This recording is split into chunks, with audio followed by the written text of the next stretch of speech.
असंख्य world's monarch chart के भीतर 1000 साल बीत गए। इस दौरान छोटू ने अपनी ऊर्जा कलाओं को एक अविश्वसनीय स्तर तक सम्मानित किया। उन्होंने अपने साधना के आधार पर नहीं बल्कि अपने मानस पर ध्यान केंद्रित किया। आखिरकार ये सही स्तर पर था, फिर भी वो एक महान सम्राट बनने के लिए तैयार नहीं था। इससे पहले उन्होंने ऐसा करने पर मनहूस भगवान के प्रेरित से निपटने के तरीके के रूप में विचार किया था, लेकिन जिस तरह से चीजें सामने आई उसके बाद उसने इंतजार करने का फैसला किया और उस क्लेश का उपयोग किया जो एक महत्वपूर्ण क्षण में होगा। अभी के लिए वो निश्चित था कि भले ही वो अंतिम सीढ़ियां चढ़ जाए और एक ग्रैंड सम्राट बन जाए, फिर भी वो भयानक स्तर तक नहीं पहुंच पाएगा। केवल एक ही तरीका था जिससे वो इसमें सफल हो सकता था, महात्मा जेड प्राप्त करके।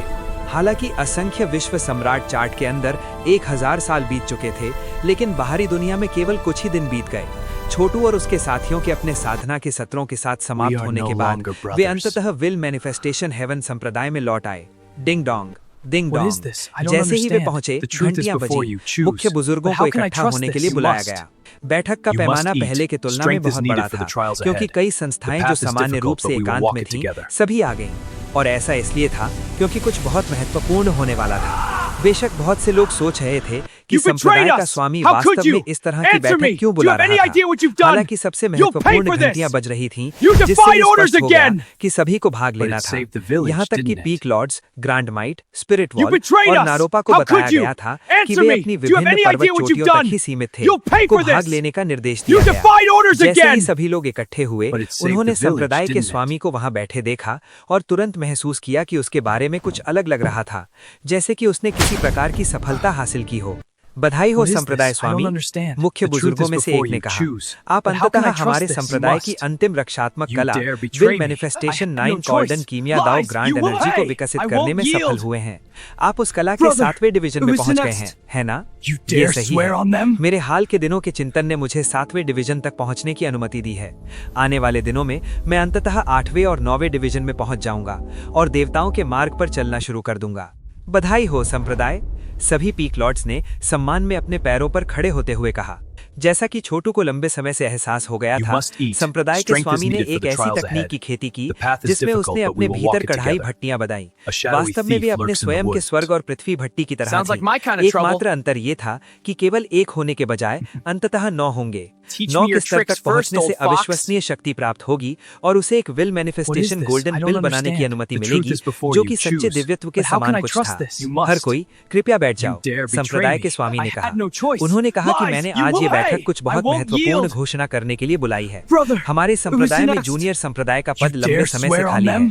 हालांकि कई उलीन युवा आगे बढ़ गए हैं और उनमें से कई ने खिताब जीतने के लिए संघर्ष किया है, कोई भी योग्य नहीं रहा है। लेकिन आज ये समस्या समाप्त हो गई है। लगभग तुरंत ही उनके शब्दों के कारण चर्चाएं शुरू हो गई। जूनियर संप्रदाय के स्वामी का पद अत्यंत महत्वपूर्ण था और इसकी तुलना मर्त्य दुनिया में एक युवराज से की जा सकती है, सिवाय इसके कि जूनियर संप्रदाय का स्वामी बहुत अधिक शक्तिशाली था। विल मैनिफेस्टेशन हेवन संप्रदाय विशाल आबादी वाले असंख्य नागरिक राष्ट्रों का घर था और जूनियर संप्रदाय के स्वामी के पास अनिवार्य रूप से उन सभी पर शक्ति होगी। सर, आपने वास्तव में किसे जूनियर संप्रदाय का स्वामी चुना है? मुख्य बुजुर्गों में से एक ने कहा। उन्होंने कहा कि ये जल्दबाजी में लिया गया निर्णय लगता है। क्या हमें कम से कम युवाओं के बीच मार्शल आर्ट्स प्रतियोगिता नहीं करनी चाहिए, ये निर्धारित करने के लिए कि उनमें से कौन सबसे शक्तिशाली है? मैंने पहले ही निर्णय ले लिया है और तुम इसे पूरे दिल से स्वीकार करोगे। किसी भी प्रतियोगिता की आवश्यकता नहीं है। छोटू, कृपया आगे बढ़ो। छोटू संप्रदाय के स्वामी के पीछे से ऊर्जा से स्पंदित होता बाहर आया। छोटू, क्या उसे बंदी बनाया गया था? मुझे मत बताओ कि वो एंटीक रोड के एग्जीक्यूटर से भाग निकला या तुमने उसे बचाया संप्रदाय स्वामी। तो वो वापस आ गया। इनक्रेडिबल, मुझे विश्वास नहीं हो रहा है कि वो वास्तव में एंटीक रोड के एग्जीक्यूटर से जिंदा बच गया। उनकी ऊर्जा कलाएं इतनी गहरी हैं कि उनके जूनियर अधीक्षक भी उनसे हार गए। ठीक है, वो जूनियर संप्रदाय का स्वामी बनने के लिए पर्याप्त मजबूत है। सिवाय इसके, इसमें कोई शक नहीं था कि छोटू की वापसी से बड़े पैमाने पर झटके लग रहे थे। मुख्य बुजुर्गों में से एक, जो सामान्य रूप से एकांत में अपना समय बिताते थे, ने अपना सिर हिलाते हुए कहा, संप्रदाय स्वामी, हम इस बारे में बहुत कुछ नहीं जानते हैं कि ये बच्चा कहाँ से है। मैंने सुना कैसे उसने उस जूनियर अधीक्षक को हराया, लेकिन आप कैसे जानते हैं कि एंटीक रोड के एग्जीक्यूटर से उसका भागना किसी बड़े षड्यंत्र का हिस्सा नहीं है? याद रखें, निष्पादकों के पास चीफ एल्डर कूलविंड जासूस थे। हालांकि आपने सत्य का उजागर किया और संप्रदाय को शुद्ध किया, लेकिन क्या होगा अगर आप इस निर्णय में गलत हैं? ये वास्तव में एक बड़ी आपदा का कारण बन सकता है। पीक लॉर्ड ग्रैंड माइट ने चारों ओर देखा और देखा कि कई मुख्य बुजुर्ग सहमति में सिर हिला रहे थे। अपनी आवाज उठाते हुए उन्होंने कहा, ये सही है संप्रदाय स्वामी, मुझे पता है कि आप ये सुनना नहीं चाहते हैं, लेकिन मेरे पास कुछ ऐसा है जो कहने की जरूरत है। आखिर छोटू 1 साल से लापता था, उसके लिए अभी अचानक प्रकट होना कुछ संदिग्ध था। ओह, संप्रदाय स्वामी ने सौहार्दपूर्ण उत्तर दिया, आपको वास्तव में क्या कहना है कि ये बच्चा निश्चित रूप से एंटीक रोड के एग्जीक्यूटर्स के लिए काम कर रहा है। वो सिर्फ हमारी शक्ति को कमजोर करने की कोशिश कर रहा है।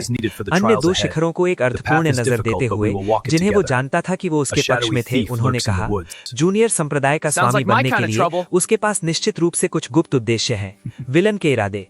मेरा सुझाव है कि उसे गिरफ्तार किया जाए, उसे कुचल दो, उसकी पृष्ठभूमि के बारे में उससे पूछताछ करो, फिर उसे मार डालो। पीक लॉर्ड ग्रैंड माइट लंबे समय से छोटू से नफरत करता था और जाहिर है द्वेष को छोड़ने को तैयार नहीं था। अन्य 2 शिखर स्वामी भी विशैली मुस्कान के साथ अपने पैरों पर खड़े हो गए। मैं सहमत हूँ, उसे किसी भी कीमत पर जूनियर संप्रदाय का स्वामी बनने की अनुमति नहीं दी जा सकती। मैं भी सहमत हूँ, हम इस बब्बे को स्वतंत्र रूप से घूमने की अनुमति नहीं दे सकते। सत्य का उजागर करने के लिए उसे गिरफ्तार किया जाना चाहिए और उससे पूछताछ की जानी चाहिए।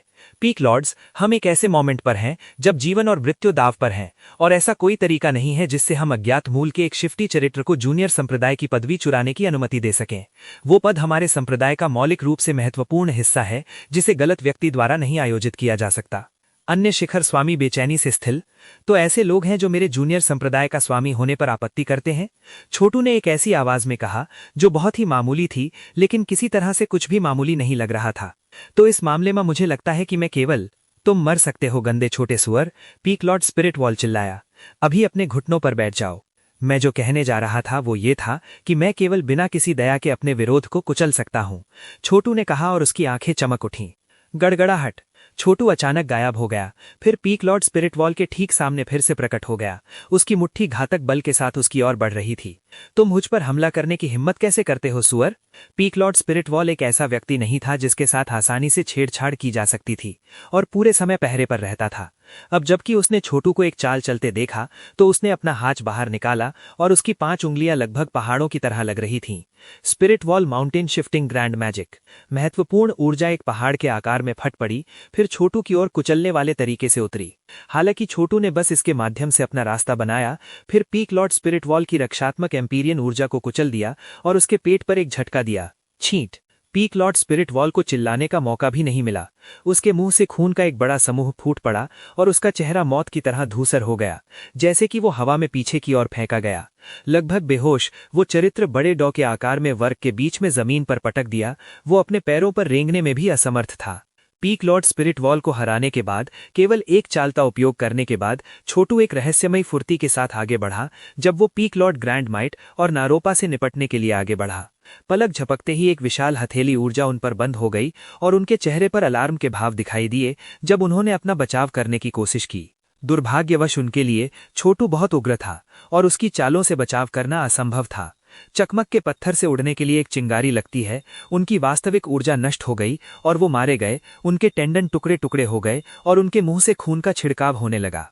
2 और शिखर चौक के बीच एक ढेर में फेंक दिए गए।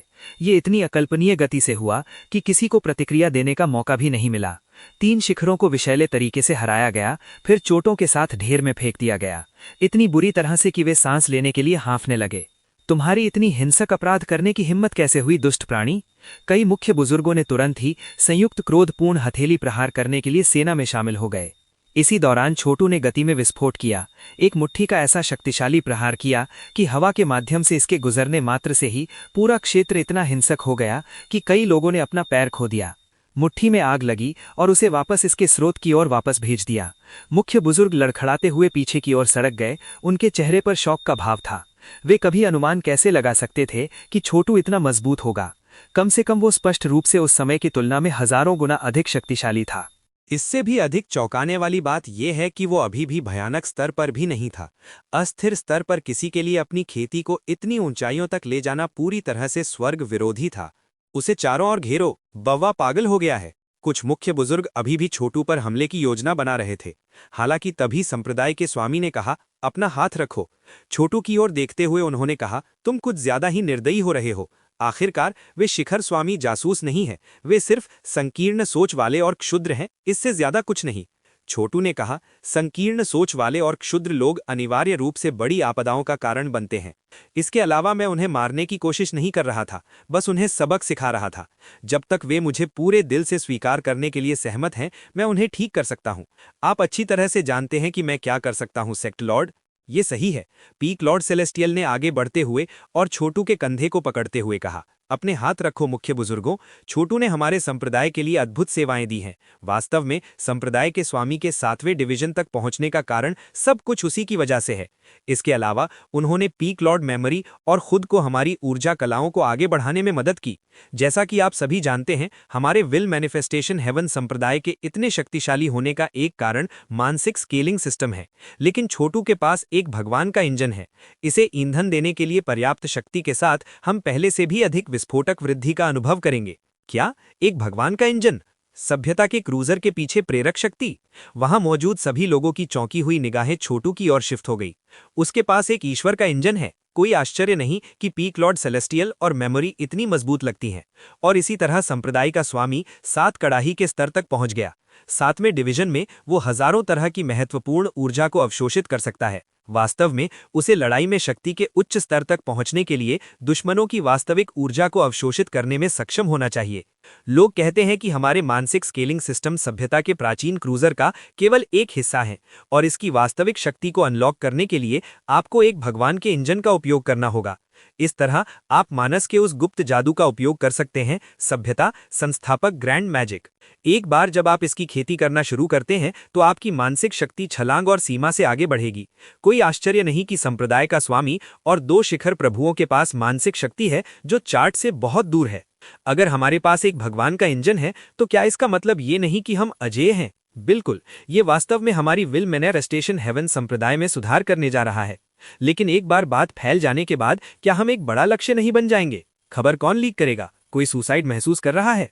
तथ्य ये है कि संप्रदाय का स्वामी इस छोटू का समर्थन कर रहा है। 2 चीजों की ओर इशारा करता है। 1, छोटू खेती की अविश्वसनीय ऊंचाइयों तक पहुंच गया है। 2, उन्होंने संप्रदाय के स्वामी की बहुत मदद की।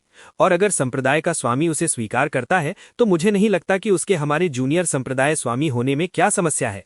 ये सही है, उनकी साधना का आधार स्पष्ट रूप से अविश्वसनीय है। शायद ही किसी प्रयास के साथ उन्होंने 3 शिखरों को लगभग बेहोशी में हरा दिया। एक पत्थर 1000 लहरें पैदा करता है। इसके लिए केवल पीक लॉर्ड सेलेस्टियल का एक शब्द था और सभी को एहसास हुआ कि क्या हो रहा था। इसके अलावा उनकी ऊर्जा के उतार चढ़ाव ने यह स्पष्ट कर दिया कि वो साधना के बहुत गहरे स्तर पर पहुंच गए थे। अचानक मुख्य बुजुर्ग चुप हो गए। जहां तक उन मुख्य बुजुर्गों का सवाल है जो अभी अभी हमला करने के लिए सेना में शामिल हुए थे, उन्होंने पहले ही महसूस कर लिया था कि छोटू की शक्ति का स्तर सामान्य भयानक विशेषज्ञों से आगे निकल गया था और उसका शारीरिक शरीर इतना मजबूत और सख्त था कि कोई रास्ता नहीं था कि वे उसे मार सकते। यदि उनकी वास्तविक ऊर्जा जल धाराओं के बराबर थी तो वो एक महासागर था, और धाराएं एक महासागर के लिए क्या कर सकती हैं? छोटू पर हमला करने से उन्हें जो प्रतिक्रिया मिली थी वो ब्रह्मांड के विनाश की तरह महसूस हुई। वो स्पष्ट रूप से पूरी तरह से अकल्पनीय स्तर पर पहुंच गया था। जैसा कि आप सभी में से बहुत से लोग पहले से ही जानते हैं, छोटू का भाई किंग इमॉर्टल स्लेयर का उत्तराधिकारी है और उसके पास असंख्य वर्ल्ड मोनार्क चार्ट है। हम अराजक समय में रहते हैं और यद्यपि हमारा विल मैनिफेस्टेशन हेवन संप्रदाय मजबूत है, लेकिन अगर सही प्रतिद्वंदी साथ आता है तो इसे पलक झपकने में मिटाया जा सकता है। लेकिन असंख्य वर्ल्ड मोनार्क चार्ट के साथ प्राचीन सड़क के कार्यपालक भी वास्तव में हमें धमकी नहीं दे सकते। यदि आवश्यक हो तो हम आसानी से चार्ट में भाग सकते हैं। देवताओं के अलावा अब ना के बराबर ही कोई वास्तव में हमारे लिए समस्या पैदा कर सकता है। कई मुख्य बुजुर्ग पहले से ही सहमति में सिर हिला रहे थे। इससे बढ़कर ये कि मैंने पहले ही निर्णय ले लिया है। संप्रदाय के स्वामी ने कहा, छोटू को जूनियर संप्रदाय स्वामी बनना है, इसलिए अब आप सभी अपना सम्मान पेश करेंगे। एक बार जब छोटू भयानक स्तर पर पहुंच जाएगा तो मैं सेवानिवृत्त हो जाऊंगा और अपनी साधना पर ध्यान केंद्रित करने के लिए एकांत में चला जाऊंगा और वो संप्रदाय के स्वामी के रूप में मेरा स्थान लेगा। आप सभी ने देखा कि वो कितना मजबूत है, इसलिए अगर किसी को व्यवस्था पर आपत्ति है तो बिना हिचकिचाहट आगे बढ़ें और उससे लड़कर इसे सुलझा लें। हर कोई बता सकता था कि संप्रदाय के स्वामी ने अपना मन बना लिया था और कोई भी असहमति व्यर्थ थी। और ये तथ्य कि छोटू ने 3 शिखरों को इतनी आसानी से हराया था, ये स्पष्ट कर देता था कि उपस्थित कोई भी उसके लिए मेल नहीं था। यहाँ तक कि उपस्थित सबसे मजबूत पुराने लोगों ने भी महसूस किया कि वो अकल्पनीय रूप से मजबूत था। लेकिन एक लंबे क्षण के बाद पुराने लोगों में से एक आगे बढ़ा, एक आदमी जिसका पूरा व्यक्ति जेड के रंग का था। सेक्ट लॉर्ड, मैं आपकी मुट्ठी तकनीक आजमाना चाहता हूँ। अगर वो मेरी ऊर्जा कला के सामने खड़ा रह सकता है तो मैं जूनियर संप्रदाय स्वामी होने के उसके दावे का समर्थन करूंगा। भौहें चढ़ाते हुए संप्रदाय के स्वामी ने कहा, बड़े भाई जेड, मुझे ये मत बताओ कि आप अपने 36 जेड टावर गोल्डन बेल अधीनता का उपयोग करने की योजना बना रहे हैं। ये बिल्कुल सही है जूनियर भाई सेक्ट लॉर्ड। एकांत में खेती करने के वर्षों के बाद मैं इस तकनीक में महारत हासिल कर सका हूँ और इसे देखने के लिए बहुत उत्सुक हूँ कि वो इसका सामना कैसे करेगा। अगर वो इसे संभाल सकते हैं तो मेरे पास विपक्ष में कहने के लिए कुछ नहीं होगा। शब्दों को बर्बाद करने की आवश्यकता नहीं है, छोटू ने कहा। मुझे आपकी चुनौती स्वीकार करने में खुशी है। हालांकि अगर आपको चोट लगती है तो कृपया मुझे दोष ना दें। तुम कहते हो कि तुम मुझे चोट पहुंचाने जा रहे हो? बड़े भाई जेड ने एक अजीब सी मुस्कान के साथ कहा। काफी घमंड है ना लड़के? अच्छा, अपने आप को संभालो। घड़घड़ाहट। बड़े भाई जेड ने अपनी चाल चली और पलक झपकते ही एक बड़े से जेड कुल्हाड़ी ऊपर दिखाई दी, जो इतनी ताकत और गति से छोटू की ओर गिर रही थी कि कोई रास्ता नहीं था कि वो इसे चकमा दे सकता। पहली चाल, जेड को क्रश करो। चेहरा पूरी तरह से शांत, बड़े भाई जेड ने फिर अनंत विभिन्नताओं के साथ एक और हथेली का प्रहार किया। चौंकाने वाली बात यह थी कि वो छोटू की पीठ पर हमला कर रहे थे। छोटू ने किसी भी हमले को देखा भी नहीं, वो बस अपने स्वयं के हथेली के प्रहार से प्रत्येक आने वाले हमले का सामना करता था। सुप्रशिक्षित, आकस्मिक, दोनों हमले पूरी तरह से चकनाचूर हो गए। हुम्फ। बड़े भाई जेड अभी तक हार मानने के लिए तैयार नहीं थे और उन्होंने कई हमले किए। बिजली की गति से हमला किया और क्षेत्र को भरने के लिए सुनहरी जेड ऊर्जा भेजी। वूश, बम, स्मैक, पड़ाम। छोटू के शरीर के विभिन्न एक्यूपॉइंट्स पर 36 धमाकेदार आवाजें सुनाई दी। बाद में बड़े भाई जेड की गति धीमी लग रही थी, जिसके बाद छोटू ने देखा और कहा, अभी तक समाप्त हो गया बूढ़े आदमी? अगर ऐसा है तो मेरी बारी है। क्या? बड़े भाई जेड ने कहा। उन्होंने छोटू में अपने 36 हमलों की शक्ति को स्पष्ट रूप से महसूस किया था, जिससे उसे गंभीर रूप से घायल होना चाहिए था, लेकिन अंत में वो बिल्कुल भी घायल नहीं लगा। घड़घड़ाहट। इससे पहले कि बड़े भाई जेड ये तय कर सकें कि आगे क्या करना है, छोटू प्राइमल अराजकता के भीतर से हमला करने वाले देवता की तरह आगे बढ़ा। उसकी मुट्ठी आगे बढ़ी और अपने साथ एक ऊर्जा क्षेत्र ले गई, जिसने तुरंत बड़े भाई जेड को घेर लिया। वास्तव में बड़े भाई जेड के दृष्टिकोण से अस्तित्व में सब कुछ धुंधला हो गया, जिससे वो विशाल मुट्ठी के अलावा कुछ नहीं घूर रहा था। सोना तोड़ो। विशैली मुस्कान के साथ बड़े भाई जेड ने छोटू की बाहों की ओर काट दी, स्पष्ट रूप से उन्हें अलग करने का इरादा था। छोटू की बाहें कांपने लगीं और फिर सुप्रशिक्षित, बड़े भाई जेड की बाहें टूट गईं और उन्हें पीछे की ओर फेंक दिया गया। इसी बीच छोटू ने हमला दबाया और मुट्ठी के हमलों की एक धारा शुरू कर दी। पहली मुट्ठी, जेड को क्रश करो। दूसरी मुट्ठी, सोना तोड़ो। तीसरी मुट्ठी, स्प्लिट रॉक। चौथी मुट्ठी, शैटर अर्थ।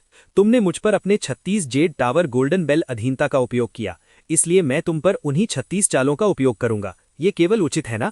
अर्घ। बड़े भाई जेड हवा में उड़ते हुए दिखाई दिए, जैसे उनकी डोरी कट गई हो। हर मुट्ठी के प्रहार से उनके मुंह से खून निकल रहा था और उनकी पीड़ा सभी के लिए स्पष्ट थी। छोटू के विषैले हमले से सभी दर्शक भयभीत हो गए। लंबा चीरा। आखिरकार छोटू आखिरी चाल पर पहुंच गया, जो पिघली बर्फ थी। उस कदम के साथ उसने बड़े भाई जेड को 3 शिखरों के ढेर पर पटक दिया, फिर उस पर गिर गया, अपनी छाती पर अपना पैर रखा। आप संप्रदाय के बड़े भाई हो सकते हैं, लेकिन वास्तव में आप अभी मुझे मारने की कोशिश क्यों कर रहे थे? यदि तुम मुझे मारने जा रहे हो तो बस मुझे मार डालो। बड़े भाई जेड गुर्राए। जैबर करने की कोई जरूरत नहीं है, बस छोटू, संप्रदाय के स्वामी ने कहा। बड़े भाई Z peak Lord grand might के बहुत करीब हुआ करते थे, इसलिए ये केवल उम्मीद की जानी चाहिए कि वो आपको मारना चाहेंगे। चूंकि आपने उसे हराया है, इसलिए ये स्पष्ट है कि कोई भी आपके सामने खड़ा नहीं हो सकता। कनिष्ठ संप्रदाय स्वामी का पद आपका है और अब आपको अपने पराजित शत्रुओं का इलाज करने की आवश्यकता है। लेकिन क्या वे मुझे स्वीकार करेंगे? छोटू ने कहा। अगर वे जूनियर संप्रदाय के रूप में मेरे लिए अपना समर्थन व्यक्त करते हैं तो मैं उन्हें ठीक कर दूंगा, लेकिन अगर वे मना करते हैं। अच्छा, आप क्या कहते हैं संप्रदाय स्वामी? फिर मुझे क्या करना चाहिए? मैंने आपको कनिष्ठ संप्रदाय के स्वामी के रूप में नियुक्त किया है, इसलिए जो कोई भी आपको स्वीकार करने से इनकार करेगा वो मेरे अधिकार की अवहेलना करेगा। उस स्थिति में उन्हें संप्रदाय से निष्कासित कर दिया जाएगा। हालांकि संप्रदाय के स्वामी ने लापरवाही से बात की, लेकिन उनकी आवाज का लहजा कठोर और गंभीर भी था। आश्चर्य से देखते हुए बड़े भाई जेड ने कहा, जूनियर ब्रदर सेक्ट लॉर्ड, आप? बड़े भाई जेड, संप्रदाय के मालिक ने पहले से भी अधिक कठोर आवाज करते हुए कहा, मेरा सुझाव है कि आप चीजों को गलत तरीके से करने में हठपूर्वक न रहें। जूनियर सेक्टलॉर्ड छोटू के साथ हमारी तरफ संप्रदाय के लिए अच्छा समय आ रहा है। मुझे मत बताओ कि तुम वास्तव में खुद भय अपराधी और विल मैनिफेस्टेशन हेवन संप्रदाय का दुश्मन बनाना चाहते हो। उस समय बड़े भाई जेड ने इस्तीफे में नीचे देखा और कहा, ठीक है, मैं आपको स्वीकार करता हूं जूनियर सेक्टलॉर्ड। उत्कृष्ट, छोटू ने कहा। इसके साथ उन्होंने जीवन शक्ति ऊर्जा की कई धाराएं बड़े भाई जेड में भेजी, जो बाद में अपने पैरों पर कूद पड़े, पहले की तरह ऊर्जावान दिख रहे थे। क्या? कई दर्शकों ने इस बात पर सदमे के विस्मयादिबोधक शब्द निकाले कि कैसे छोटू बड़ी आसानी से बड़े भाई जेड को उनके चरम स्तर पर वापस ला सकता था। उन्हें जो चोटें लगी थी वो इस तरह की नहीं थी जिन्हें नकारना इतना आसान होना चाहिए था। बधाई हो जूनियर सेक्टलॉर्ड, संप्रदाय के स्वामी ने कहा। आपने स्पष्ट रूप से सभ्यता के क्रूजर के आनुवांशिक प्रणालियों के बारे में और अधिक ज्ञान प्राप्त किया है, ये मानते हुए कि आपने जीवंत प्रणालियों और बिजली मूल्यांकन प्रणालियों के साथ समान प्रगति की है। आपकी ऊर्जा कला पहले की तुलना में और भी अधिक बेजोड़ होनी चाहिए। इस बिंदु पर सभी को एहसास हुआ कि छोटू के पास वास्तव में सभ्यता के क्रूजर के कई टुकड़े थे, और अब ये और भी स्पष्ट हो गया था कि संप्रदाय के स्वामी को क्यों विश्वास था कि छोटू संप्रदाय को नई महिमा देगा। मैं अभी के लिए इन 3 शिखरों को ठीक नहीं करना पसंद करूंगा, छोटू ने कहा। मैं उन्हें तब तक बंद करना पसंद करूंगा जब तक कि वे वास्तव में पश्चाताप नहीं कर लेते, फिर मैं उन्हें ठीक कर दूंगा। क्या आपको कोई आपत्ति है संप्रदाय स्वामी? वो ठीक है। पुरुषों, Peak Lords Grand Might, Spirit Wall और नारोब को दूर ले जाएं, उन्हें बंद कर दो और उनके बेटों को भी गिरफ्तार कर लो। हम ये निश्चित करना चाहते हैं कि वे वास्तव में पश्चाताप करें। जी सरकार। प्रकाश की धाराएं आगे बढ़ीं और तीनों शिखरों को दूर खींच लिया। अब प्रस्तुत सभी लोगों के लिए ये पूरी तरह से स्पष्ट था कि स्वर्ग और पृथ्वी का चेहरा बदल रहा था। अपने सिंहासन पर वापस बैठते हुए संप्रदाय के स्वामी ने कहा, और अब हर कोई जल्दी करो और कनिष्ठ संप्रदाय के स्वामी को सम्मान दो। अब वो मेरे पूरे अधिकार पर काम करता है। बेशक छोटू, मुझे आशा है कि आप सावधानी से कार्य करना जारी रखेंगे और संप्रदाय के हितों को आगे बढ़ाने के लिए अपनी शक्ति में हर संभव कार्य करेंगे। कोई आपत्ति नहीं जताई गई। छोटू ने खुद को साफ साबित कर दिया था। वो भयानक स्तर पर भी नहीं था, लेकिन उसने कई भयानक मुख्य बुजुर्गों को आसानी से हरा दिया था। फिर उसने पुराने जमाने के लोगों को हरा दिया था जो मानसिक स्केलिंग सिस्टम के बिना भयानक तक पहुंच गए थे। इससे सभी को आश्चर्य हुआ कि आखिर में उनकी शक्ति का आधार कितना अद्भुत था। और जानबूझकर या अन्यथा संप्रदाय के स्वामी ने अभी अभी ये खुलासा किया था कि छोटू के पास और भी रहस्य थे, जिसने उसकी रक्षा के लिए उसके मामले को और मजबूत बना दिया। सभी पीक लॉर्ड सम्मान देने के लिए आगे बढ़े, यहाँ तक कि पीक लॉर्ड सेलेस्टियल और मेमोरी तक। उन सभी ने एक ही औपचारिक शब्द कहे, मेरा सम्मान है जूनियर सेक्ट लॉर्ड। जैसा कि सम्मान दिया गया, छोटू ने महसूस किया कि भाग्य का अपना प्रवाह बदल रहा है और मजबूत हो रहा है। उनके भाग्य का पहिया बड़ा और अधिक प्रमुख हो गया, जिससे सारी सृष्टि पर प्रकाश पड़ा। छोटू ने कई शैतानी कलाओं की खेती की थी, लेकिन भाग्य के इस प्रवाह के साथ उनके साथ आने वाले किसी भी दुष्प्रभाव को कुचल दिया गया। विल मैनिफेस्टेशन हेवन संप्रदाय की ऊर्जा दाओ डिफेंस लीग से किसी भी चीज से कहीं आगे थी। जाहिर है प्राचीन रास्ते से देवताओं तक के लोग सामान्य नश्वर लोगों की तुलना से परे थे। उत्कृष्ट, अद्भुत। मैं निश्चित रूप से यह सुनिश्चित करूंगा कि विल मैनिफेस्टेशन हेवन संप्रदाय हर दिन बीतने के साथ और अधिक महिमा अर्जित करे। छोटू ने खुद को संप्रदाय में एक शक्तिशाली व्यक्ति के रूप में स्थापित कर लिया था और कोई भी उसका विरोध करने की हिम्मत नहीं करेगा। जल्द ही वो मंजव वर्ल्ड मुनाक चार्ट से अपने लोगों के लिए प्रशिक्षण के लिए संप्रदाय में आने की और ग्रेट नेक्रोपोलिस में लड़ाई में अनुभव प्राप्त करने की व्यवस्था करेगा। मंजव वर्ल्ड मुनाक चार्ट में जीवन बहुत शांतिपूर्ण था। वास्तव में शक्तिशाली विशेषज्ञों को विकसित करने के लिए वास्तविक युद्ध अनुभव महत्वपूर्ण था।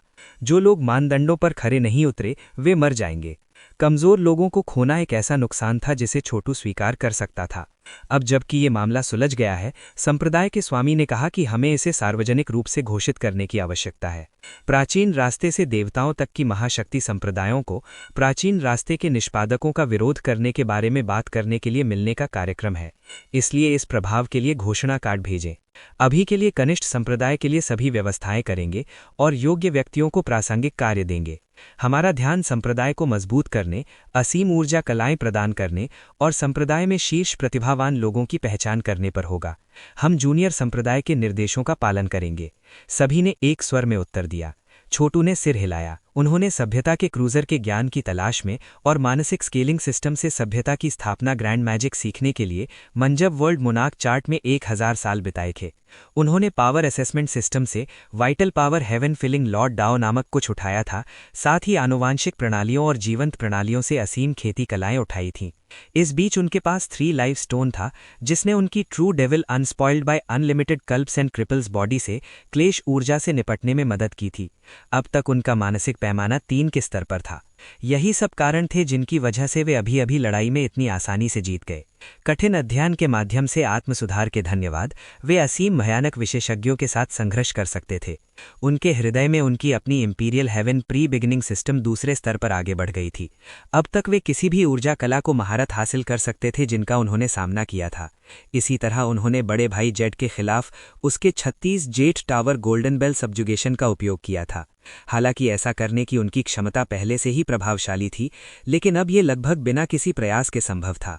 अभी छोटू पूरी तरह से जूनियर संप्रदाय के रूप में विल मैनिफेस्टेशन हेवन संप्रदाय प्राप्त करने पर केंद्रित था।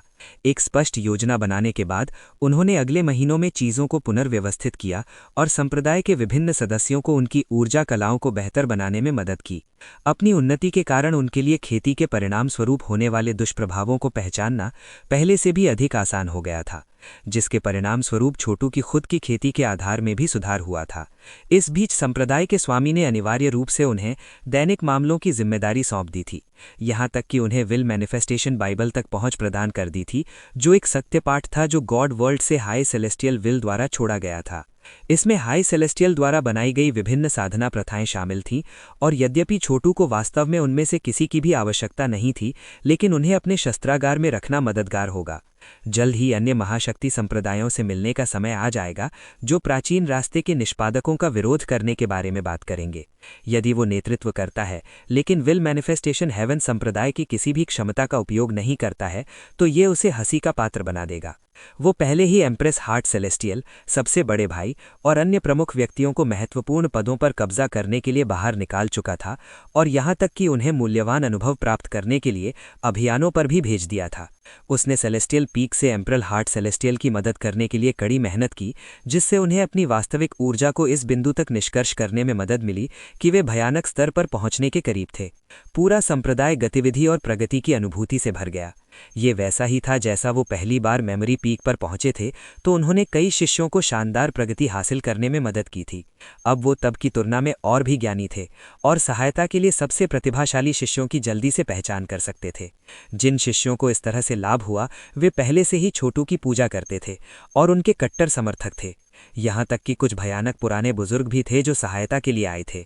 वे ऐसे लोग थे जिन्होंने अपनी सफलताएं हासिल करने के लिए मानसिक स्केलिंग सिस्टम का उपयोग किया था, जिसका मतलब था कि उनके लिए आगे की साधना उन्नति असंभव थी। सिविलाइजेशन फाउंडिंग ग्रैंड मैजिक का उपयोग करके वो विभिन्न दुष्प्रभावों की पहचान कर सकते थे जिनसे वे पीड़ित थे और उन्हें नकारने में मदद कर सकते थे। इस तरह के पुराने जमाने के लोगों ने अचानक महसूस किया कि उनकी खेती में सुधार हो रहा है और उनकी मानसिक शक्ति बढ़ रही है, जैसा कि उनमें से अधिकांश के लिए वर्षों से नहीं हुआ था। लगभग 1 साल बीत गया। इस दौरान विल मैनिफेस्टेशन हेवन संप्रदाय फला फूला। छोटू की साधना का आधार और अधिक परिष्कृत हो गया और संप्रदाय में उसकी स्थिति स्थिर हो गई। आखिरकार यह उस बिंदु पर पहुंच गया जहां उसे फिर से दुनिया में जाने और महात्मा जेड के टुकड़ों की तलाश शुरू करने की जरूरत थी। महात्मा जेड के बिना वो पूरी तरह से अदूषित शरीर की खेती नहीं कर सकता था, जो एक साथ नरक पर चलने वाले गॉड मैमथ की उसकी ताकत को सीमित कर देगा। अब तक वो अपनी रुकी हुई खेती से बेहद निराश हो गया था। हालांकि महात्मा जेड की खोज शुरू करने से पहले एक आखिरी काम करना था, और वो था जॉय फ्लावर पैलेस को नष्ट करना और महारानी जॉय फ्लावर को मारना। यहां तक कि अगर महारानी जॉय फ्लावर आखिरकार भयानक स्तर तक टूट गई थी, तब भी वो उसके लिए एक मैच नहीं होंगी, और उसे अभी भी पैशनलेस गॉड किंग के आंसू और पैशनलेस गॉड फ्लावर को लेने की जरूरत थी। जॉय फ्लावर पैलेस के सामान्य सदस्यों के लिए वे या तो नौकर या थ्रॉल बन जाएंगे, और पुराने डाउ डिफेंस लीग में कुछ लोग थे जिन्हें उन्हें असंख्य वर्ल्ड्स मोनार्क चार्ट में लाने की आवश्यकता थी, जो लंबे समय से वफादार थे। सरसराहट। उन्होंने वसीयत अभिव्यक्ति स्वर्ग संप्रदाय को छोड़ दिया और ग्रेट नेक्रोपोलिस के माध्यम से यात्रा करना शुरू कर दिया। वसीयत अभिव्यक्ति स्वर्ग संप्रदाय और प्राचीन सड़क के निष्पादकों का मुख्यालय दोनों ही ग्रेट नेक्रोपोलिस की गहराई में इतनी दूर स्थित थे कि भयानक स्तर के तहत लोगों को सावधान रहना पड़ता था कि वे वर्षा, भगवान बिजली और भगवान की हवा से मारे न जाएं। प्रथम श्रेणी के संप्रदाय महाशक्ति संप्रदायों के स्तर से बहुत नीचे थे कि उनके साथ कोई व्यवहार नहीं किया जा सकता था, और जॉय फ्लावर पैलेस केवल प्रथम श्रेणी का संप्रदाय था, जिसका अर्थ है कि इसकी तुलना विल मैनिफेस्टेशन हेवन संप्रदाय से नहीं की जा सकती थी। छोटू ने असंख्य दुनिया के मोनार्क चार्ट के दिव्य पोजिशनिंग सिस्टम को आकर्षित किया और जल्दी से जॉय फ्लावर पैलेस के स्थान पर बंद हो गया। अप्रत्याशित रूप से जॉय फ्लावर पैलेस एक बड़े विस्तार के बीच में था।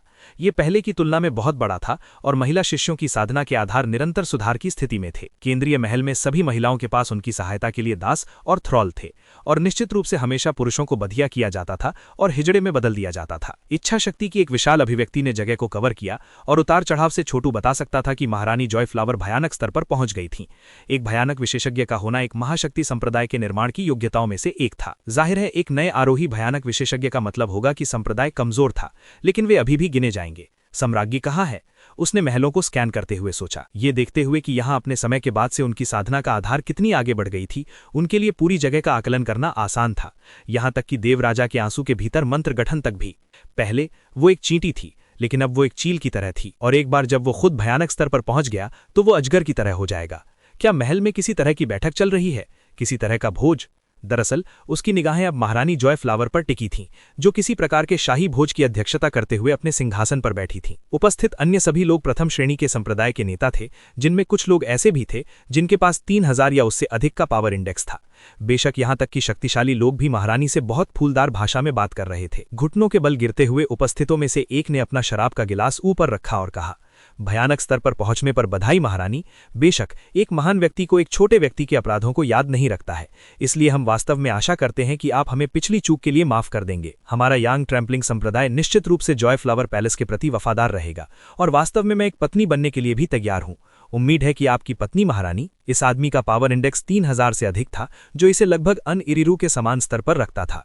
फिर भी ये यहाँ था, झुक रहा था और खुरच रहा था। जाहिर है महारानी जॉय फ्लावर ने पहले से ही लोगों को अपने प्रति निष्ठा स्वीकार करने के लिए बहुत कुछ किया। ओह, मुझे डर है कि आप मेरी पत्नी बनने के योग्य नहीं है संप्रदाय के नेता। हालांकि मुझे यकीन है कि कुछ बुजुर्ग जरूर रुचि लेंगे। एल्ड्रेसिस, क्या आप में से कोई इस आदमी को लेना चाहता है? अधीनस्थ शिष्यों के लिए दोनों विकल्प थे, लेकिन संप्रदाय के नेताओं के लिए इशारा प्रत्यक्ष रूप से अपमानजनक था। जॉय फ्लावर पैलेस एक भव्य भोज की मेजबानी के बीच में था। महारानी जॉय फ्लावर खुद से बहुत खुश महसूस कर रही थीं।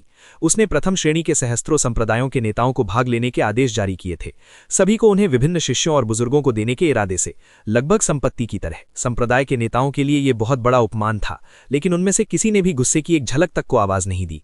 सभी बुजुर्ग आपस में हंस रहे थे जब वे देख रहे थे। एक बिंदु पर उनमें से एक ने संप्रदाय के नेताओं में से एक की ओर इशारा किया और कहा, तुम सीक्रेट स्पेक्ट्रम सोसाइटी के नेता हो ना? याद है, तुमने मुझे कुछ समय पहले लगभग पकड़ लिया था। अब इतने अहंकारी नहीं होना। अब जबकि हमारी सम्राज्ञी भयानक स्तर पर है, तो वो पलक झपकने में तुम्हारे जैसे 1000 संप्रदायों का सफाया कर सकती है। संप्रदाय का नेता आमतौर पर एक प्रतिष्ठित और प्रभावशाली व्यक्ति था, लेकिन अभी वो क्रोध से लगभग पागल हो गया था। जब शत्रु घिरे तो उसे जीवन दान देना चाहिए। क्या तुम लोग अपनी बात पर कायम नहीं रह सकते और मेरे संप्रदाय को छूट नहीं दे सकते हमारी बात पर कायम रहना? जॉय फ्लावर पैलेस को तुम्हारे जैसे लोगों के साथ ऐसा करने की क्या आवश्यकता है? इसके अलावा हमने पहले ही आपके संप्रदाय से निपट लिया जैसे ही आप भोज में पहुंचे। पुरुषों को पहले ही बधिया कर दिया गया है और उन्हें हिजरे में बदल दिया गया है। तुम, संप्रदाय के स्वामी ने कहा, लगभग खून की कै करते हुए। मेरे बेचारे लोग, तुम लोग इतने निर्दयी कैसे हो सकते हो? निर्दयी? बुजुर्ग ने भा कहा, अपने घुटनों पर गिर जाओ, अपनी निष्ठा दिखाने के लिए मेरे पैर चाटो और शायद मैं तुम्हारी जान बख्श दूं। मुझे पता है कि तुम्हारे पास 3000 विशेष संविधानों में से एक है। तुम एक स्पेक्ट्रल हो। तुम्हारा रक्त अवशोषित करना निश्चित रूप से मेरी साधना के लिए बहुत मददगार होगा। तुम सोच भी नहीं सकते कि मैं तुम्हारी पत्नी बनूंगा। चिल्लाकर कहा, ले आओ, आगे बढ़ो और मुझे मार डालो। मुझे डर है कि हम तुम्हारी इच्छाओं का सम्मान नहीं करेंगे, महारानी ने कहा। भले ही तुम जीवन या मृत्यु की भीख मांग रहे हो, मुझे लगता है कि मुझे तुम्हारा एक उदाहरण बनाने की आवश्यकता है, ये सुनिश्चित करने के लिए कि हर कोई जान जाए कि जब तुम जॉय फ्लावर पैलेस की अवहेलना करते हो तो क्या होता है। उसकी आंखें चमक उठीं और संप्रदाय के नेता अचानक हवा में उड़ गए, मानो जैसे उसे किसी विशाल अदृश्य हाथ से पकड़ लिया गया हो। तभी एक ठंडी खर्राटे गूंजी और वो वापस नीचे गिर पड़ा। कितना प्रभावशाली महारानी जॉय फ्लावर, तुम भयानक स्तर पर पहुंच गए तो तुम्हें लगता है कि अब तुम पूरे स्वर्ग और पृथ्वी को हिला सकते हो? क्या तुम्हें लगता है कि अब कोई भी तुम्हारे योग्य नहीं है? सीक्रेट स्पेक्ट्रम सोसाइटी के संप्रदाय के नेता एक भव्य और वीर व्यक्ति हैं और मुझे वो पसंद आ गए हैं।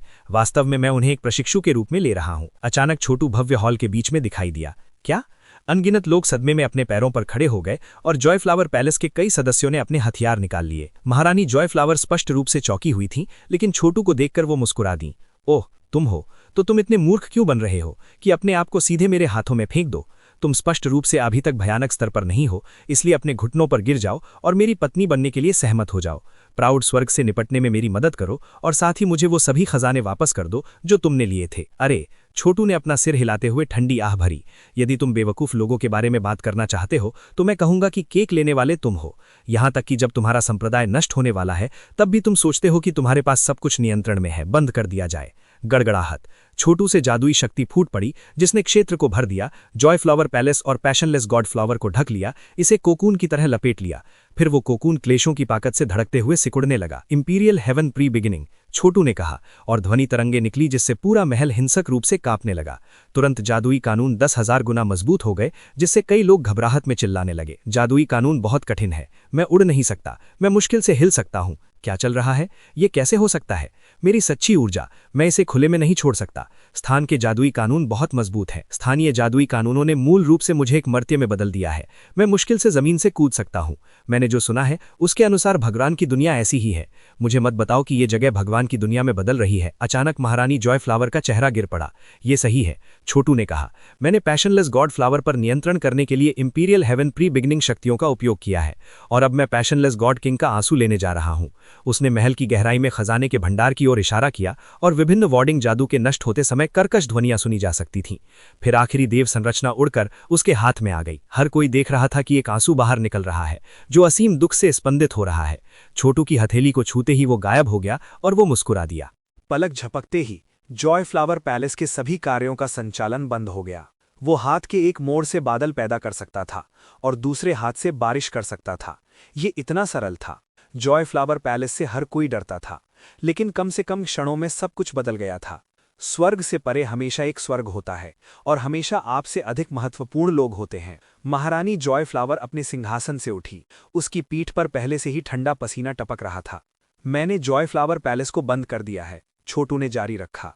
मेरे द्वारा बनाए गए ऊर्जा क्षेत्र के भीतर यहां तक कि भयानक विशेषज्ञ भी नश्वर लोगों के समान हैं। कूदना आपके लिए मुश्किल होगा, उड़ना तो दूर की बात है। उसने कहा, यहां लड़ने लायक एकमात्र व्यक्ति आप हैं महारानी।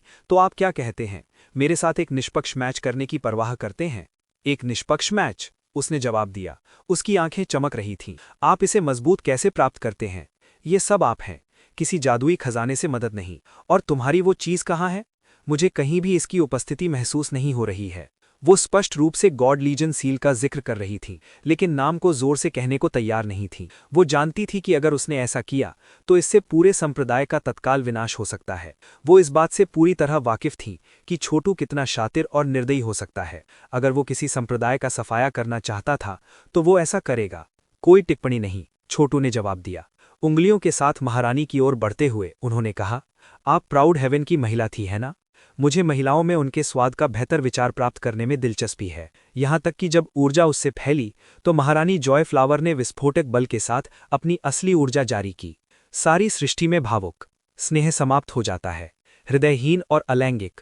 उसने कई हत्या की चालें उठाईं जो पैशनलेस गॉड किंग से उत्पन्न हुई थीं, लेकिन हर कोई देख सकता था कि वे बेकार थीं। छोटू की 5 उंगलियों ने उन सभी को तोड़ दिया, फिर उसकी गर्दन पर गिरी जिसे उसने पकड़ लिया। उसे एक बच्चे के बच्चे की तरह अपने सामने उठा लिया। तुम बहुत मजबूत हो, वो निराशाजनक रूप से गुर्राया। वो अंतिम ऊंचाइयों पर पहुंची थी, केवल उसके चारों ओर सब कुछ दुर्घटनाग्रस्त हो गया था। कुछ क्षण पहले वो अनगिनत प्रथम श्रेणी के संप्रदायों के संप्रदाय नेताओं को विजयी रूप से अपमानित कर रही थी, लेकिन अब उसे अपमानित किया जा रहा था। यह सच्चा कर्म प्रतिशोध था। गुड, तो तुम क्या सोचते हो, प्राउड हेवन की महिला? उसने उसके चिकने गाल पर अपना हाथ फेरते हुए मुस्कुराया। बेशक अंदर वो बर्फ की तरह ठंडा था और उसे कुछ भी महसूस नहीं हुआ। उसने उस पत्र में तुम्हें क्या लिखा था? मैंने अभी अभी खुद की जांच करने की कोशिश की, लेकिन ये भंडार में कहीं नहीं मिला। कैसे? आप इसे मजबूत कैसे कर गए? वो हाँफने लगी। वास्तव में छोटू ने जो किया उससे उलझी हुई थी। बस छोटू ने कुछ मानसिक शक्ति भेजी जिसने उसकी चेतना के समुद्र में चाकू मारा, जिससे उसकी नवजात दिव्यता और इच्छा तुरंत कुचल गईं। उसकी आंखें जंगली हो गईं, लेकिन जल्द ही शांत हो गईं। वो भयानक इच्छा संवेदन पर जिसे इतना गर्व था, एक ही चाल से पराजित हो गया। तुम्हारी दृढ़ इच्छा शक्ति है, उसने कहा। ठीक है, मैं तुम्हारे साथ आऊंगा। तुम इस तरह के प्रस्ताव को अस्वीकार नहीं करोगे, है ना? इसके बारे में सोचो। मैं एक भयानक विशेषज्ञ हूं। तुम्हारे पास अपना कोई शक्तिशाली संगठन नहीं है। इस प्रकार तुम्हारे पास भविष्य की दुनिया से लड़ने का कोई तरीका नहीं है। इसके अलावा मैं प्राउड हेवन को भी मरा देखना चाहता हूँ। मेरा अपना कोई संगठन नहीं है, छोटू ने शांत स्वर में कहा। वास्तव में मैं प्राचीन मार्ग से देवताओं तक एक महाशक्ति संप्रदाय का कनिष्ठ संप्रदाय हूँ, और आपको लगता है कि मैं एक मात्र भयानक विशेषज्ञ से प्रभावित होने वाला हूँ। ये एक मजेदार मजाक है अगर मैंने कभी सुना हो। इसके बावजूद शायद तुम मेरे कुछ काम आ सकते हो। सभी संप्रदाय भयानक काश्तकारों को महत्व देते हैं, इसलिए मुझे लगता है कि तुम्हें नौकर के रूप में रखना ठीक होगा। सबसे पहले हालांकि मैं पैशनलेस गॉड फ्लावर को ले जाऊंगा। गड़गड़ाहट। वो जॉय फ्लावर पैलेस को अपने साथ लेकर उड़ गया। फिर स्वयं महारानी की आंखों के नीचे उन्होंने अपनी इंपीरियल हेवन प्री बिगिनिंग शक्तियों का उपयोग कर पैशनलेस गॉड फ्लावर को सिकोड़ते हुए इतना छोटा कर दिया कि ये साधारण फूल के आकार का हो गया जो उसकी हथेली में तैर रहा था। ये खत्म हो गया है, सामग्री ने कहा। उसके चेहरे से आंसू बह रहे थे। जिस संगठन को बनाने के लिए मैंने इतनी मेहनत की थी, नष्ट हो गया इसी तरह, राख के अलावा कुछ नहीं। अब मैं प्राउड हेवन से अपना बदला कैसे लूंगी? मैं प्राउड हेवन को मार डालूंगा। और अगर आपको लगता है कि आपका संगठन प्राउड हेवन के खिलाफ एक हथियार के रूप में उपयोग करने के लिए पर्याप्त है, तो आप पागल हो रहे हैं। वो बिना किसी मेहनत के आपको मार सकता था, और अब मैं आपको गुलाम बनाऊंगा और पता लगाऊंगा कि तुम्हारे और प्राउड हेवन के बीच क्या हुआ। सुप्रशिक्षित। गुर्राहट। महारानी जॉय फ्लावर के दिमाग में भारी मानसिक उतार चढ़ाव आए। सनसनाहट। हालांकि इसी क्षण कुछ अप्रत्याशित रूप से हुआ। सुनहरी पीली तलवार की ऊर्जा की एक किरण अचानक दिखाई दी। इससे पहले कि वो जान पाएं कि क्या हो रहा है, छोटू की पीठ की ओर चुभाई रही थी। कम से कम क्षणों में वो अविश्वसनीय खतरे में आ गया था। गड़गड़ाहट। तलवार की ऊर्जा उसमें घुस गई, जिससे उसके शरीर पर दरारें फैल गईं। 24 क्लेशों की शक्ति भी उसकी रक्षा करने के लिए पर्याप्त नहीं थी। उसके मुंह से खून का छिड़काव हुआ और वो उसे महानेक्रोपोलिस में उड़ते हुए भेजा गया। सरसराहट। फिर सुनहरी तलवार की ऊर्जा उसकी ओर बढ़ती रही, उसके शरीर में बोर करती रही जैसे वो उसे नष्ट कर देगी। एक विद्वान प्रतिद्वंदी, छोटू ने सोचा। छोटू इतनी अप्रत्याशित रूप से मारा गया था कि उसके पास महारानी जॉय फ्लावर को असंख्य विश्वों के राजा मोनार्क चार्ट में फेंकने का भी समय नहीं था। पलक झपकते ही वो ढहने के कगार पर आ गया। ये तलवार की ऊर्जा की एक तीव्र शक्तिशाली धारा थी, जिसने 24 क्लेशों की शक्ति को पूरी तरह से तोड़ दिया और तुरंत उसके मेरिडियन को क्षतिग्रस्त कर दिया। शुक्र है कि उन्हें strength of the hell crushing god mammoth का समर्थन प्राप्त था, इसलिए उनकी ऊर्जा कलाएं तुरंत ठीक होने लगीं। जाहिर है ये प्रतिद्वंदी हल्के में लेने लायक कोई नहीं था। छोटू का भौतिक शरीर इतना मजबूत था कि इसमें कुछ ही लोग उसे नुकसान पहुंचा सकते थे। फिर भी तलवार की इस ऊर्जा की धारा ने उसे पहले ही बहुत बुरी स्थिति में डाल दिया था। ये नवागंतुक कौन हो सकता था? जैसे ही तलवार की ऊर्जा उसकी ओर बढ़ती रही, उसने महारानी जॉय फ्लावर को उसके सामने फेंक दिया। जवाब में तलवार की ऊर्जा कई धागों में विभाजित हो गई, एक जाल बन गया जिसने उसे लपेट लिया। फिर वो गायब हो गई। जाहिर है किसी अज्ञात स्थान पर टेलीपोर्ट कर दिया गया। महारानी जॉय फ्लावर को बचाने के बाद तलवार की ऊर्जा एक बार फिर छोटू की ओर बढ़ती रही। हालांकि इस बिंदु पर वो अपने पैरों पर खड़ा था और अपनी ऊर्जा कलाओं को उजागर कर रहा था। ऊर्जा की 3 धाराएं उसके हाथों के बीच घूम रही थीं। जैसे ही वो strength of the hell crushing god mammoth, true devil unspoiled by many एल्प्स एंड ट्रिविलिस और 72 एम्परर्स के एलिमेंट्स के बीच आगे पीछे हो रहा था। तीनों कलाओं की ऊर्जा संयुक्त रूप से विनाशकारी बल से तलवार की ऊर्जा में टकराई और छोटू ने सामने की ओर देखा, इस उम्मीद में कि जो भी विशेषज्ञ ने इस तलवार की ऊर्जा जारी की थी वो प्रकट होगा। हालांकि कोई दिखाई नहीं दिया। जाहिर है कि ये विशेषज्ञ इतना सर्वशक्तिमान था कि वो स्वयं को प्रकट किए बिना ही अस्तित्व के कई स्तरों पर हमला कर सकता था। छोटू भी ऐसा नहीं कर सकता था। दूसरी ओर तलवार की ऊर्जा एक मचलते सांप की तरह सर्पिल हुई, फिर छोटू की ओर बढ़ने से पहले मुड़ गई। लंबा चीरा। छोटू ने एक रक्षात्मक बाधा फेंकी, लेकिन तलवार की ऊर्जा एक ड्रिल की तरह उसमें बोर कर गई, जिससे वो फिर से पटक दिया गया और उड़ने के लिए चला गया। टिंग टिंग टिंग, टिंग टिंग टिंग। जैसे ही वो वापस गिरा, तलवार की ऊर्जा कई छोटी तलवारों में विभाजित हो गई, जो उस पर बारिश की तरह गिरी, जिससे वो कटों से ढक गया। छोटू एक अजगर की तरह घूमा, तलवार की ऊर्जा को नियंत्रण में रखने के लिए अपनी इंपीरियल हेवन प्री बिगिनिंग शक्तियों को उजागर किया। उसने तलवार की ऊर्जा को बाहर निकाला, जो उसके मेरिडियन में प्रवेश कर गई थी। फिर उसे फिर से छेदने से रोकने के लिए अपने चारों ओर जलती हुई आग की चादरें बुलाईं। सनसनाहट। तलवार की एक दूसरी धारा स्वर्ग के पार से उसकी ओर बढ़ी, और इससे पहले कि वो प्रतिक्रिया कर पाता, ये रही आग की लपटों के माध्यम से खोदने की कोशिश कर रही थी। ये हमला पहले की तुलना में और भी मजबूत था, जिससे छोटू को बहुत झटका लगा। अपने सामने अपनी 2 मुट्ठियां फैलाते हुए उसने तलवार की ऊर्जा के चारों ओर लपेटने के लिए फर के काले बैंगनी रिशों को श्रृंखला भेजी। बेशक ये उसकी शक्ति नहीं थी, बल्कि मनहूस गॉड इंस्पायर्ड की थी, जो मनहूस गॉड अल्टीमेट की ऑब्सीडियन फ्लेम की असीमित दिव्य शक्ति को बुला सकता था। तलवार से बाल टूटने पर पॉपिंग की आवाजें सुनाई दी, लेकिन समय का वो संक्षिप्त क्षण छोटू के लिए सब कुछ था। बिना किसी हिचकिचाहट के वो इतना छोटा हो गया कि धूल के एक कण के आकार का था, फिर पूरी तरह से गायब हो गया। तलवार की ऊर्जा उस स्थान पर गिरी जिस पर उसने अभी अभी कब्जा किया था, जिससे वहां स्थान में एक बड़ी दरार फैल गई। असंख्य दुनिया मोनार्क चार्ट। झिलमिलाती तलवार की रोशनी के भीतर से एक आवाज ने कहा, ठीक है, उस चार्ट से निपटना पूरी तरह से असंभव नहीं है। अगर मुझे किंग इमॉर्टल स्लेयर के विरासत पदकों में से अंतिम प्राप्त हो सकता है तो मैं इसका उपयोग अंदर जाने के लिए कर सकता हूं, तब वह मुझसे बच नहीं पाएगा। महारानी जॉयफ्लावर को ऐसा लगा जैसे वह सपना देख रही हो। उसने एक उल्का पिंड वृद्धि का अनुभव किया था, केवल छोटू द्वारा कुचल दिया गया था। और ठीक उसी समय जब ऐसा लग रहा था कि उसका भाग्य मुहर लगा दिया गया है और वह मानसिक दासता का अनुभव करने वाली है, तलवार की ऊर्जा की एक धारा ने छोटू को पीछे हटने के लिए मजबूर कर दिया था। जब उसने अपनी आंखें खोलीं तो उसने खुद को एक विशाल पहाड़ पर पाया, जहां से एक विशाल मैदान दिखाई दे रहा था, जिस पर जीवित प्राणी चींटियों की तरह इधर उधर भागते थे। चौंककर वह उड़ने के लिए हवा में कूदी, केवल यह पता लगाने के लिए कि जादुई कानूनों ने उसे जल्दी से वापस नीचे कर दिया। वह एक थपथपाने के साथ जमीन पर पटक दी, फिर अपने पैरों पर वापस संघर्ष करने लगी। उसके चेहरे पर डर चमक रहा था, क्योंकि जादुई कानूनों ने अचानक उसे भगवान की दुनिया की याद दिला दी। यहां तक कि उसकी ऊर्जा कला भी भारी दबाव में थी। वह अचानक पूरी तरह से शक्तिहीन महसूस कर रही थी। ये कौन सी जगह है? वह बुदबुदाई। मुझे किसने बचाया? मुझे मत बताओ कि मैं भगवान की दुनिया में हूं। जादुई कानून इतने मजबूत क्यों हैं? मैं एक भयानक विशेषज्ञ हूं। ये एक अमर दुनिया है जिसकी संख्या 3000 है। ये भगवान की दुनिया नहीं है। ग्रेट कब्रिस्तान की वास्तविक गहराई वह जगह है जहां सर्वोच्च रैंक वाली दुनिया मौजूद है। आप देखिए, 3000 वास्तव में सर्वोच्च रैंक है, इसलिए निश्चित रूप से आप दबाव महसूस कर रहे हैं। यहाँ जादुई नियम इतने मजबूत हैं कि आप अपनी ऊर्जा को अपने शरीर के बाहर नहीं छोड़ पाएंगे। आप नश्वर दुनिया के किसी ऐसे व्यक्ति की तरह हैं जो ऊर्जा विस्फोट चरण तक नहीं पहुंचा है। अगर ये देवलोक होता तो आप हिल भी नहीं सकते, बोलना तो दूर की बात है।